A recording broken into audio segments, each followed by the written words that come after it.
All right, everybody, welcome to the Gritty Mamas podcast.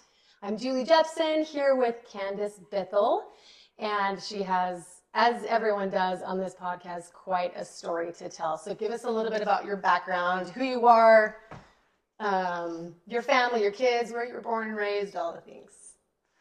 So I have 3 kids, and I just celebrated my 30th wedding anniversary with my husband. Nice!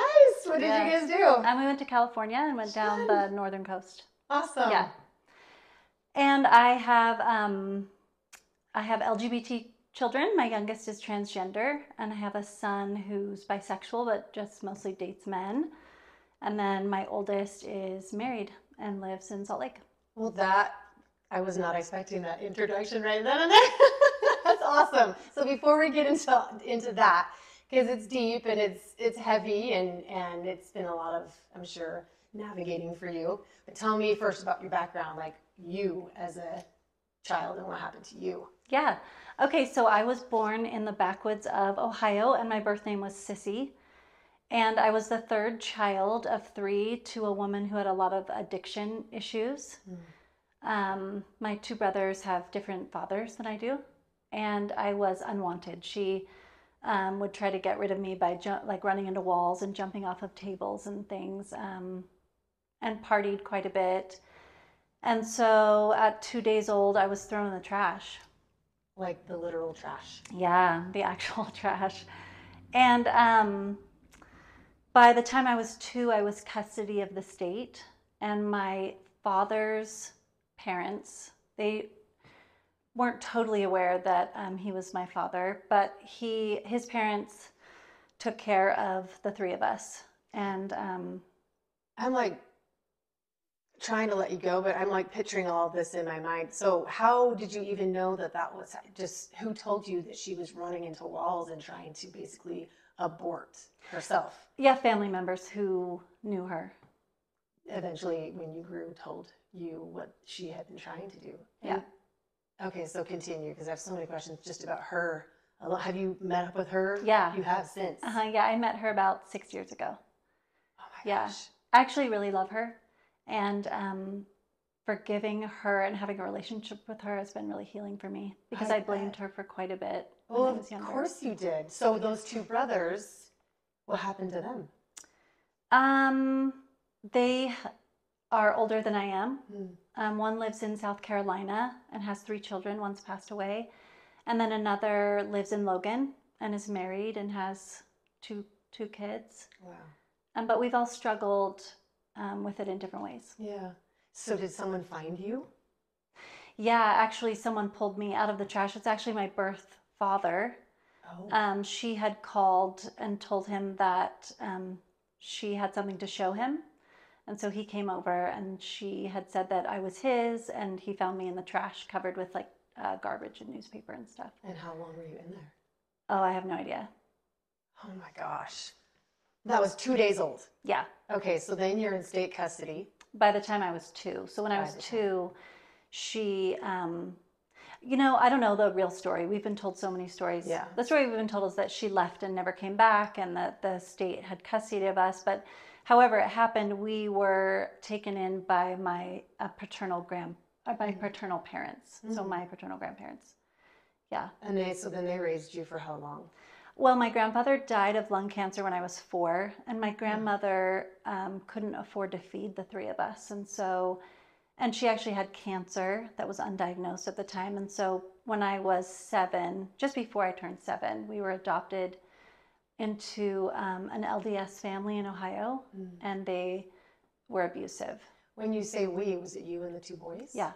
So you had a relationship with these boys when you Oh, were yeah. young. Okay. Yeah.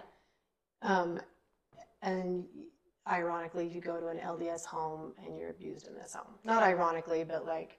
Yeah. And my adoptive father was just very prone to angry outbursts and very violent. And my adoptive mother was later diagnosed with bipolar disorder. Not that everyone with bipolar disorder abuses their children, but she was very out of control. Yeah. And so. Did they have other kids that you came into the family yeah, with? Yeah, they do. They have 2 their own like biological children who were also somewhat abusive. Like my, they abused us as well. The siblings did. Yeah, not so much my sister, but our oldest brother. Probably because it's all they knew, right? Maybe. Yeah. Oh, well, it's at least the house that they grew up in. It was normal, I guess. Chaotic. There. Yeah. Okay, so how long were you, is that where you grew up the rest of your teenage life? So my name became Candice, and then I grew up in that home, and it was dysfunctional, is a good word for it, and hard, and I was wild, absolutely like out of control. And graduated high school. My brothers both ran away when I was at home. That was really hard. My closest brother is 16 months older than I am. He ran away when I was 15, and it was devastating. And I was just completely out of control. Yeah, it was tough. Did they come back? No. They left for good? Oh, yeah. Have you been able to have a relationship with the one that's in Logan? Yeah. You still did? That's good. Yeah. And so, in this family, I mean, do you have a relationship with the biological siblings and the parents still? No. They're still abusive. Like they're still, part of the problem was that I was blamed for a lot of things that went wrong in the family. And so that's still going on. Like I'm the cause of all the trouble. So I can't do it anymore. Like I have too much going on in my own life with my own kids. Yeah. How did you finally get out of that? I think 2 or 3 times I've said, "Don't contact me. I can't." I'm sorry. That was. How did you get out of the home finally? Like, did you? I graduated high school. Yeah. And then you took off. Yeah.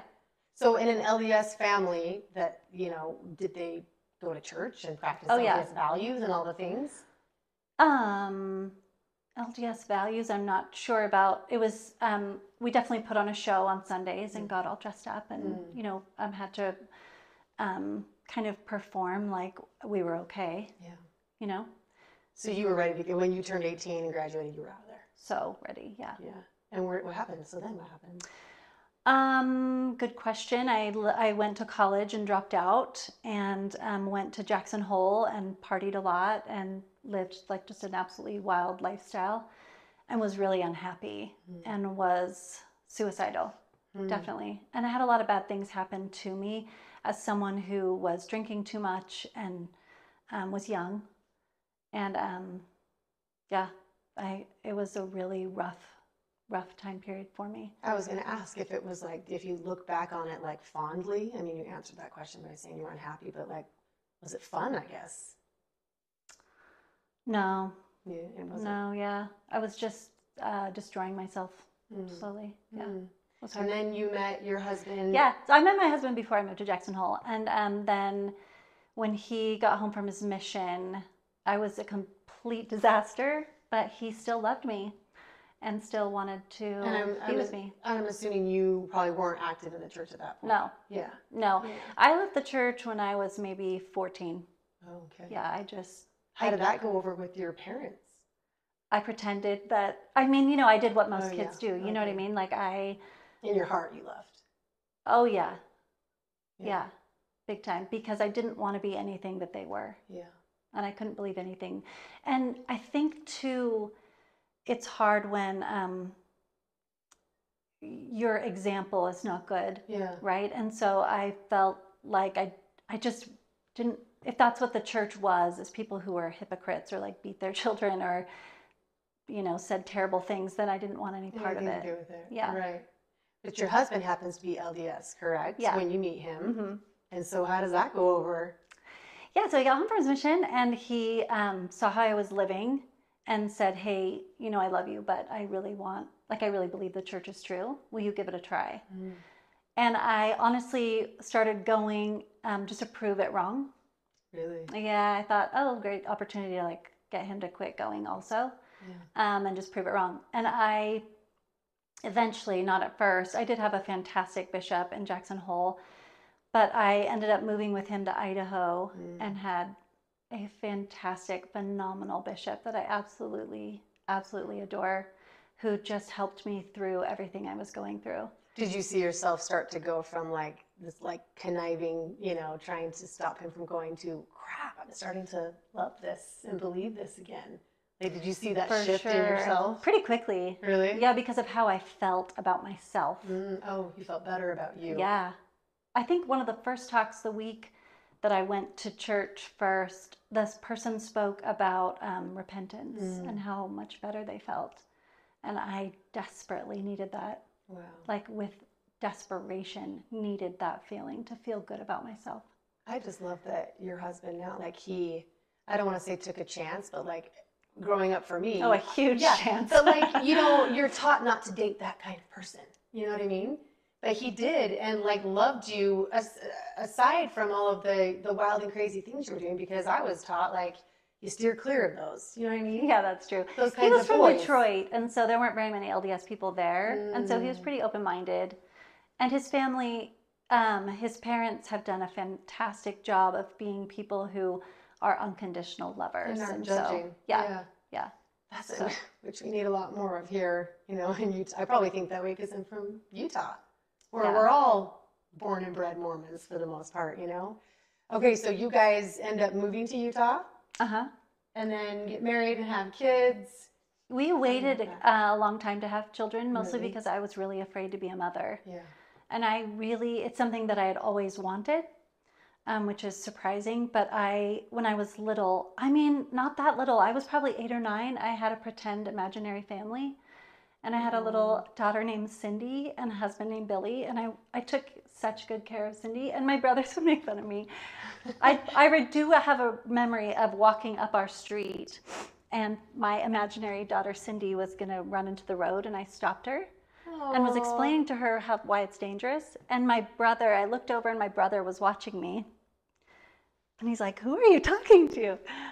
And I was like, brothers are stupid. And so I took care of this imaginary daughter. Wow. And on a 5th grade paper I had to write what I wanted to be. I wrote Mommy.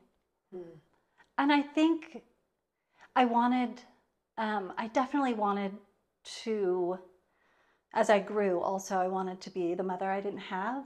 Yeah. Like that mother that you need that I didn't have, but I also wanted control. Yeah. Mommy seemed to have a lot of control over my life, and so I really wanted that control. So we waited kind of a long time. I was really nervous, and I remember one time having a conversation about never having children. And I told him, "Look, if we can't have kids, I don't want to adopt. I think that would be too hard for me." And we definitely talked about not having children. I was so nervous to continue the cycle and be abusive. And I really didn't want that to happen, but I was just worried. Yeah. And then we did eventually have our first, daughter, and loving her was easy. Yeah. And I didn't know what I was doing, but I knew how to love her. Yeah. What was her name? Emily. That's Emily. And then was it Sky after that? No, and then we waited kind of a long time to have another child, and so then we had Cole. And then our youngest was born in 2006. Okay. Yeah. So Cole and Emily, and then Sky was last, right? Yeah. And then, so tell me, so moving on with your journey, you're in now the thick of motherhood. And what is it like? Are you the mom you wanted to be? No, definitely not. I don't know if any of us are. I had really high unrealistic expectations for myself. Before Emily was born, I made a list of all the things I wasn't going to do. Sorry. No, it's real. And I wrote, not be angry, right? Because if you're angry at someone, then you could abuse them. And so I had these, just completely unrealistic expectations of myself to be superhuman. And I tried so hard to live up to my own expectations of what I thought a perfect mother was, and was constantly disappointing myself. I felt like a failure, and it was really difficult. And my son they actually thought he had oppositional defiant disorder as a child. He was wild. Absolutely wild. He would, he's so sweet. He's so wonderful. I love him so much. as a child, he was very defiant and would spit, like ask for a drink and then spit it all over me, or ask for a snack and just like watch my face as he like poured it out in front of me and like stomped it on the carpet, or, you know, would kick me and bite me and scream, and would have panic attacks by the time he was age 4. It was wild. And I was eventually diagnosed with some like mental health stuff as a child. And that was really difficult, as it pushed me as a mother. And then you're blaming yourself for getting upset with him. Of course. Like every mother would do, yeah. right? So I signed up for parenting classes. I was like, oh, this is beyond me, you know? And I remember the first class was about loving your children. And I met with the teacher afterwards and said, I need more help than what you've given here. Like, I need some real help. And she's like, okay, what's going on? And I kind of told her what's going on. And I remember at the end saying, I think I hate my child. Like, coming home after work and dealing with this crazy, like, 3-year-old is insane. It's exhausting. And she helped me through that. She helped me. I remember her first advice that day was, find little moments where he's behaving and notice it, and tell him you love him 10 times a day. And I said, well, what if I'm not feeling it? And she said, say it anyway, and the feeling will come. You do love your child, but it's just hard right now. And so and we have such a special relationship now because I worked so hard to love him. I know that sounds No, it wrong. doesn't at all. I'm so sorry. But I really struggled with it. And I got him into counseling at a young age with a psychologist up at the U, and that helped a lot because we had a diagnosis and we knew what was going on. So this isn't just being strong-willed. I mean, no, this it is was like a whole different level of defiance. And did he like grow out of it? You know? Yeah, actually, he kind of, it grew into more depression. Yeah, and he kind of he became very quiet and very shy and very kind of withdrawn with age. And how's he doing now? He's doing really well now. He is a student and works and graduated high school, and we've had some rough moments with him that were hard, but he's doing really well now. Good. Yeah. I mean, you know, I have 8, but there are some that are harder than others. Sure. Right? Yeah. And, you know, I've got a couple who take up just as much energy as all 8 combined. Sure. Did you feel that, like, with any of your kids where all the focus was on one? Or I guess maybe they took turns. Absolutely, yes. I do think they kind of took turns. Cole was a lot of time with doctor's appointments and kind of helping him walk through his anxiety that he was feeling, and the anxiety disorder that he had. And then as he grew and learned lots of skills how to manage his anxiety, and we got on the right medications, that got better. Okay, good. And then when my youngest, Sky, was 12, it was actually just after my oldest left on a mission. They came out as gay. And then they came out as non-binary, which is why I use they, them pronouns, and then transgender. I listened to you speak at a church function, and you mentioned that you heard him just sobbing in his bedroom. And is that when you found out? Because you went in. Yes, actually, it was really beautiful. And I don't suggest that you do this, but when my daughter left on her mission, it was really difficult for me. I have real abandonment issues. And when people move, even people I'm not that close to, I'll break down. And when she went on her mission, it was very, very difficult for me. Yeah. And 9 days after she left, I was starting to feel better. Yeah. And I woke up and said a prayer. Okay, I'm feeling better. I'm ready for this next thing that I've been feeling is coming. I'm ready. Lay it on me. Oh my gosh. I'm totally ready. And I don't suggest that you do that. Because you'll get it. Woo. So that night, I said something that offended Sky. Sky was very temperamental, I think is a good word. And I think it's worth mentioning that Sky was born with a rare disorder called congenital adrenal hyperplasia that really predisposes, I don't know about boys, but DNA females, when they're born, it predisposes them to be masculine and also be transgender much more than the general population, which we had no idea. How do you discover that? Like, do they do blood tests or or is it just through like a psychologist?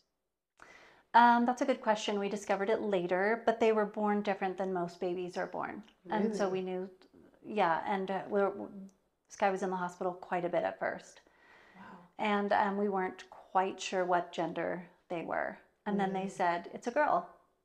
Karyotype is female. And then they said, we were told a lot of information, but then they said, it's a girl. Is that when they're like kind of born with the X and Y chromosome? You know, that's a good question. I don't think so. I think their karyotype is female. Okay. Yeah. So she grew up as your daughter. Yes. And then at 12. I mean, yeah. So I said something that offended Sky that night. My oldest daughter had been gone 9 days on their mission. Right. And was really upset and wouldn't come to dinner and went in their room. And at 10:30 at night, I can't remember what was happening that day. I was busy. And I was in my pajamas. I was climbing into bed. And I very distinctly felt I should go down and talk to Sky. And I almost didn't. I was like very tired and wanted to go to bed. But I marched downstairs and Sky was in their bed just sobbing under the covers. Just absolutely sobbing. And so after a lot of talking and trying to assure, Sky came out as gay. And was very angry at me. And was very angry at the church, and had a lot of pain and heartache that started to come out over the course of the next couple of years. But was being bullied at school, like had told, school friends. And it was hard. Yeah, it was really hard. It wasn't hard that my child was gay. That's not true. It was hard that Sky was in a lot of pain. Yeah. And then later, Sky came out as non-binary. I should know this. I don't really know what non-binary is. Non-binary is where someone, and I'm not an expert, I'm not, haven't experienced this myself, but this is what I know of it, is that you don't really associate yourself with female or male. You really neither feel like neither. And so a lot of people who are non-binary go by they, them pronouns. Okay. Right. So how long was that period for? Before they came out as transgender? Or I guess how long were they gay and then binary and then trans? Like how long was the binary phase? That's a good question. Maybe a year or less. And then they just decide to transition at that point, or they decide that they just would rather be one gender over the other, or like how did they decide finally? Yeah, so I remember the conversation. We were in the car talking, and Sky let me know that they really felt that they were a boy.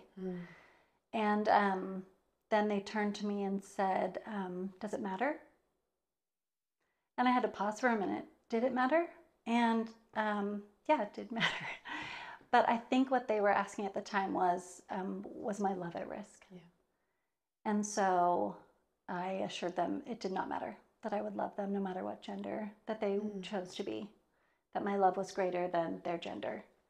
And then, yes, they wanted a haircut, a boy haircut and boy clothing and boy pronouns and boy everything, boy underwear, boy everything. Wow. So is there, I'm trying to be careful with my words because I'm thinking so hard about using they, them. Like you probably got into the habit of being able to say it now, right? So how come that you don't call them he now? He's a little more difficult, although I do. I absolutely do. And so does my family. Okay. I used they, them longer. So it's and so it's kind of what I'm used to, but I'm okay saying he, him. Absolutely. Tell me though, like for you as their mom, did you grieve the loss of your daughter? Yeah, and that's normal. That's totally normal. I definitely prayed a lot. And and wanted to do what I thought was the right thing. But I wanted to show my child love and support when they were going through this difficult time. And so we went shopping for boy clothes, and we got a boy haircut, and we did all of those things. And I talked to their teachers and let them know that they were transitioning to be a boy and that they needed to use he, him pronouns and all of that. Yeah, for sure. And I know that some parents are uncomfortable with that. I prayed a lot and knew that that was the right choice for us.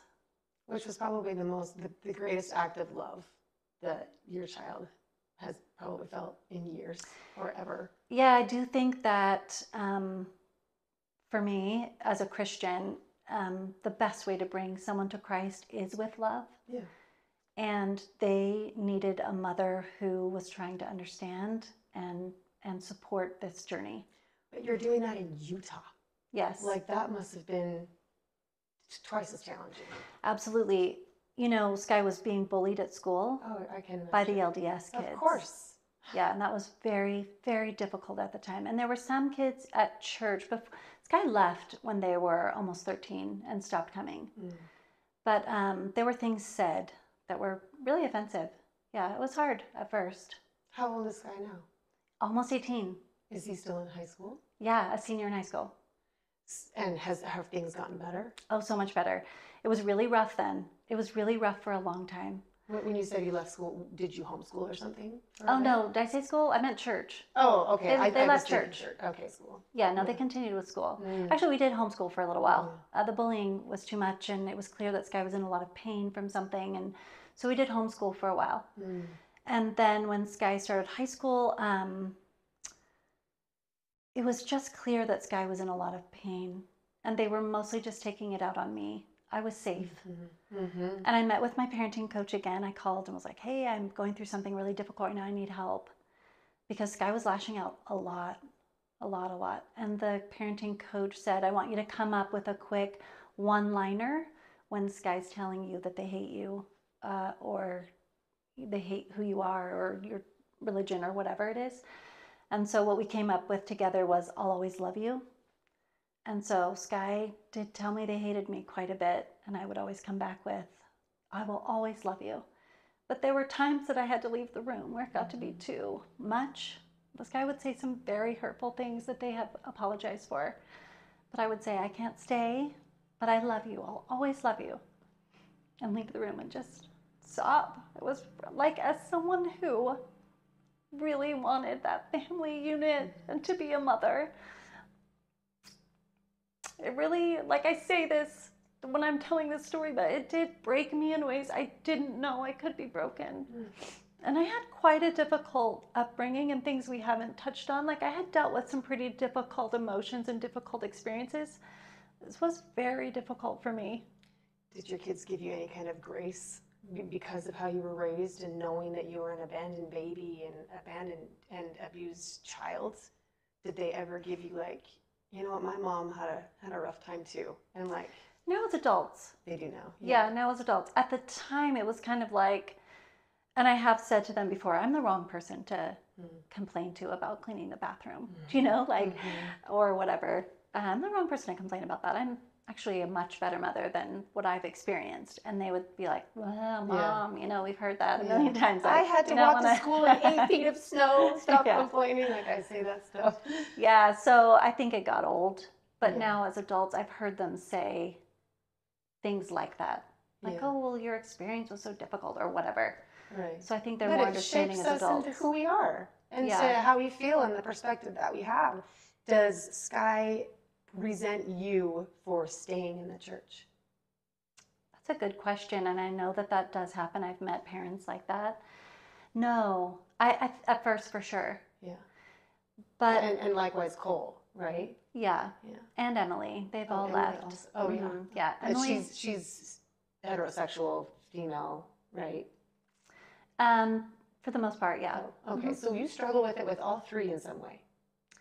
Yes, I have a lot of LGBT in my family. Yeah. And they've all probably resented you at one point. For sure. Yeah. For sure. We've had conversations where they felt very forced to go to church and believe as I did. Yeah. And then when Sky left and we were able to accept it and love Sky through it, they felt that they could leave and my love was not in danger. Yeah. Well, and you had drilled that down their throat all the time, right? I'll always love you. I'll always love you. To the point where they're probably like, I know you'll always love me. Don't say But it. I don't think I knew unconditional love until for me, I didn't know how to love unconditionally until I was pushed, until it was difficult to love, until I was disappointed. Yeah. Yeah. I was never disappointed that my child was gay or LGBT, but I think when you, how can I say this best? I think when you have expectations, how you want things to be, and then you have things turn out differently, that's when you're tested. Yeah. That's when you're truly tested. And you have to let go of, oh, I thought it was going to go this way. That's when your love is tested. And that's when you learn unconditional love, to love someone you don't understand or that's difficult to love. That's when you learn unconditional love. And so I think I really learned how to love without any limits, without any bounds, without any conditions. Well, and I think that's also when your faith is tested. So your love is being tested as well as your faith in a Christ that teaches you love. And so, I mean, I listened to your testimony in that church conference that you spoke at. And how did that help you? I know this is a very, neutral podcast, but he helped you through all this, right? Absolutely. I was on my knees a lot, and felt guided and felt the love of God and Jesus Christ consistently. Wow. I think that when you love as they love, you do feel them there. They will help you with that. When you have situations where it's difficult to love, they will step in and help through that for sure. And I had a lot of what we call tender mercies, or where I was led by the hand kind of through. One of the very biggest, there was a day when Sky was getting in trouble at school a lot. And I got a call from the office and Sky had done something, and the feeling of being a failure was really heavy on my shoulders. And I went into my closet and was like, where did I go wrong? What did I do? And I felt very strongly to go and read John 9, which is the story of the Savior coming across the man with his disciples who was born blind. And the disciples say, who sinned here? It's the man that sinned, he was born blind, or the parents that sinned?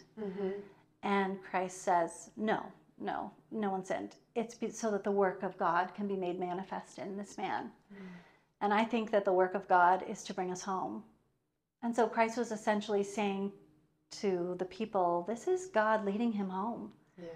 And I felt very strongly, this is God leading you home. It's messy.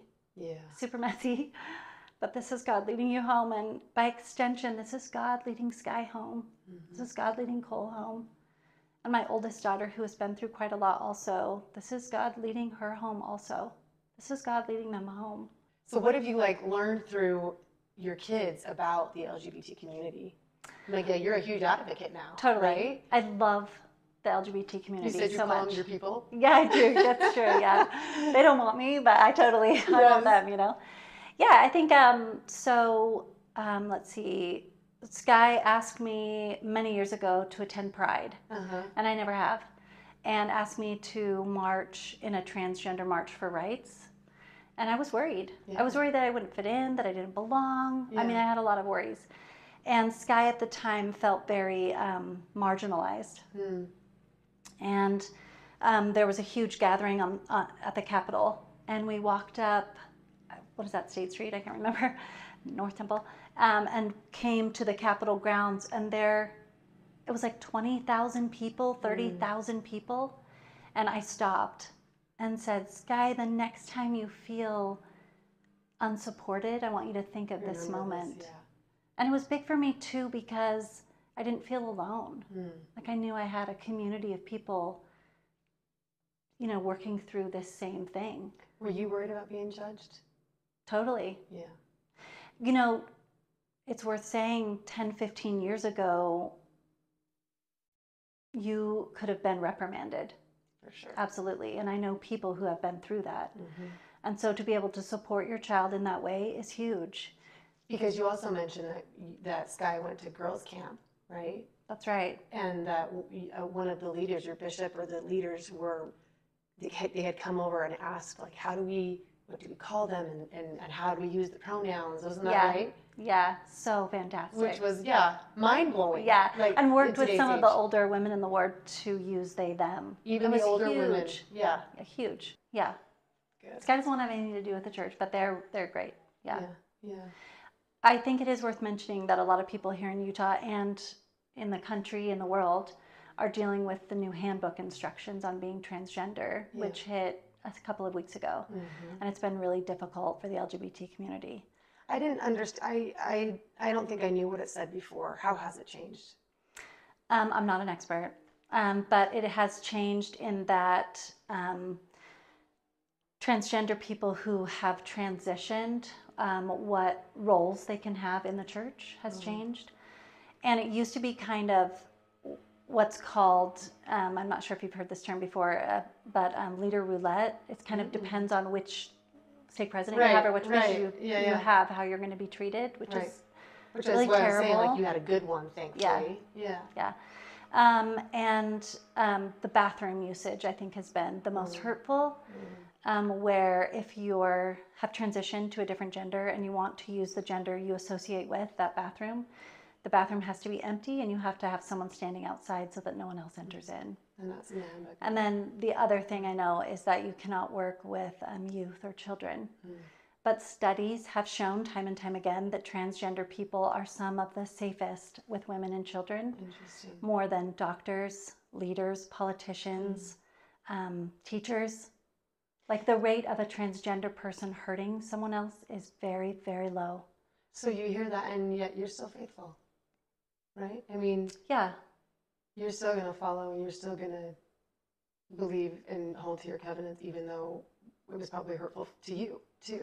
Yeah, and I don't think we have all the information. I was telling someone about the handbook changes, and they said, oh, that's probably for legal reasons. There are like 10 states where it's illegal to use the bathroom of the gender that if you haven't had surgery for yet. And so I hadn't thought of that before. And so I try, I have had issues where leaders have said things that have somewhat offended me. That was difficult. And I took it to the Lord and just said, how do I handle this? Yeah. And I felt that I'm someone who gives people a lot of leeway. And so I need to give them leeway too. Being a leader is quite difficult, and making these decisions can be heartbreaking for them. Yeah. And I think that they are doing their best. Good for you. And so I give them the leeway to say, I think they're doing their best. And things do change. These are not doctrinal points, they're policy points. And the policy does change. And so hang in there. If you're transgender and LDS, hang in there. Give us some time. I know that's terrible and hurtful, but give us some time. Yeah, because the church moves, as we know, at a very much slower pace. As does our judicial system, as does our policy system. Totally. So hang in there. Oh my gosh. Yeah, if there's anything that you would want to say, or, to somebody going through this, whether that's a mom or a dad or a child, what would you say? How would you, if you could go back, what would you have done differently, I guess? Learning that your children were going through this, maybe not have such high expectations of yourself. I mean, what would you have done differently, I guess? That's a good question. I think I've given myself a lot of grace looking in hindsight that I was trying my absolute best. Things I wish I had done differently. When Sky first came out, I didn't handle it as well as I wish I had. It was hard for me to accept. And that was hard for Sky. I think that it took me a while to find my community. I think you have to have, there are a lot of women and men going through this right now. You have to find people who are going through the same thing that you can kind of support each other. And that's been huge for me to have support through. And do you do that with like Facebook groups and?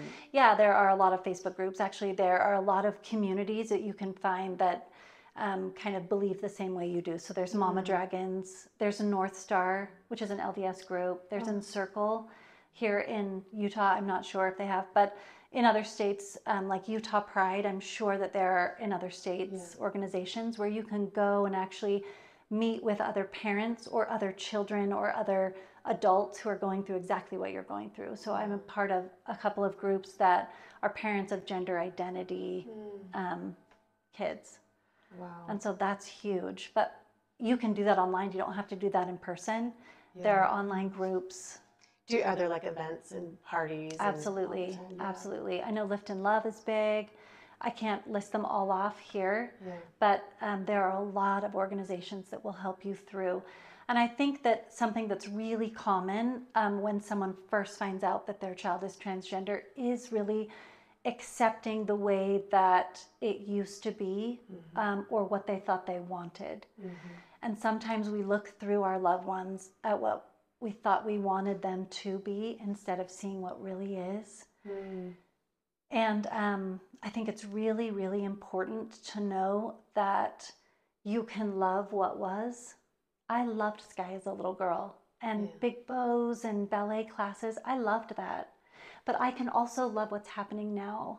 I can also love having this teenager that struggles with gender identity and struggles with finding who they are and wants to be a boy. I can love that too. I can absolutely love that. Is your husband on board, and does he feel the same way as you? That's a great question, because actually a lot of men are a little slower to, what's the right word? Like you said, come on board kind of with the whole thing. But yeah, he's amazing. Wow. He's amazing. Yeah. It sounds like your kids were blessed with loving and great parents who, of course, you're going to struggle at first, but don't judge them and love them regardless. Right, and our biology is really complicated. Sometimes it's related to trauma.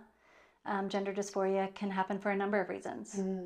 And actually the LDS transgender website is fantastic. It talks about loving and accepting your family member, and it talks about how it's not a sin to have these feelings. The church does recommend that you don't transition, which is pretty difficult for people. But to love and give space and really surrender. I have read a book that the main premise is that all unhappiness comes from a resistance to what is. When we try to control what's happening at the present moment, then we can run into some real unhappiness. And I know a lot of people struggle with that. And so, I mean, I struggle with that. With Adana not doing gymnastics at the moment, like, I am more heartbroken than she is. I'm the one like, no, you gave 14 years of your life to this. You can't quit now. So it's like I'm grieving this thing that maybe she doesn't want anymore. right. You know, and I'm having to love her through her transition, you know, and it's hard. Because, it's like unhappiness is coming because it's not what I want. Right. And a lot of people get stuck there for a long time. It's like a half-life. Here's what you want. Here's what you have. Or whatever. Right. And seeing that can be hard. So you really have to embrace what's going on and learn to love what's happening. Is this too bold of a question? Do they want to, like, do surgery to transition, like, completely? Or maybe they already have? Eventually, they want surgery, They want to. And you'll be on board with that because you'll love them regardless, right? Absolutely. I don't control Sky. Yeah. I don't control. And as an adult, Sky will make these choices, these hard choices, and I will be right next to them. Wow. Yeah. Awesome. Well, thank you for sharing this, because it's mind-blowing in the state that we live in and the culture that we live in as members of the church, but the fact that you have loved your kid, I mean, I know it's been hard, but loved your kids through all of it is really admirable. And since this is a podcast about grit, what would you say has made you the most gritty through this whole situation, or your motherhood journey? What has given you, or at least helped you develop more grit? That's a good question. I think that what we've been talking about is really important for that, to really surrender. To surrender to what is happening. I think a lot of times I'm a meditator, and when we meditate, it's like stay in the present moment. that doesn't bring you happiness. What brings you happiness is acceptance of what's happening in the present moment. Oh, I love that. That you can love what's happening, even when it's difficult. And I think that I really wanted to be the perfect mother, which I'm not. But I found that I can love perfectly. That is one thing that I can do perfectly, is always respond with love. Yeah. Always respond with, the most loving response. Well, that's what Christ would do. That's what being a Christian is. I love that, though. Don't just be in the present, but actually accept it. Accepting what's happening in the present moment. Yeah, that's huge for me. So they can find all these groups on social media. Absolutely. Facebook. Even Love Loud. Has he been to Love Loud? No, but we're aware of it. Yeah. Yeah.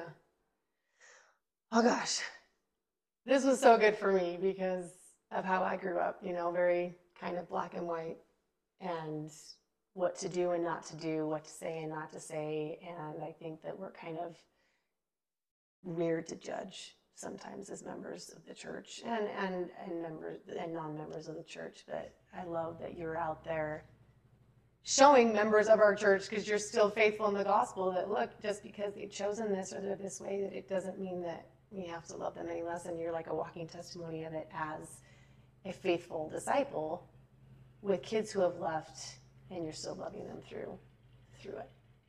Absolutely. So thank you. Thank you for doing this. Yeah, that's Candice Bithell and her kids, Sky, Cole, and Emily. What was your husband's name? Steve. A great family full of love and acceptance. And I hope you gained a lot from this. Let us know in the comments.